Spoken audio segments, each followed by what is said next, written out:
Hi everyone, myself Neha. कसे आहात सगळे? सो मी आज खूप खुश आहे. का माहिती आहे? कारण मी आजपासून डेली व्लॉग स्टार्ट करतेय आणि मी एक कॉलेज स्टुडंट आहे. As a computer engineer second इयरमध्ये आहे.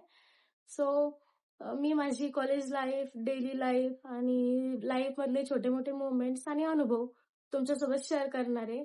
So if you like genuine and positive content, make sure you will join me on this journey. आणि मी आज फायनली 4 लोक काय बोलतील याचा विचार न करता स्टार्ट करतेय. तर म्हणून मला या जर्नीमध्ये तुमच्या सपोर्टची गरज आहे आणि तो मला मिळेल याची मला खात्री आहे. सो मी परफेक्ट नाही, पण रिअल राहण्याचा प्रयत्न करेन. आणि अ, अजून काय नाही. मला बरंच काही तुमच्याशी शेअर करायचं ते पुढच्या व्लॉग्समध्ये मी शेअर करेन. So bye. Stay tune.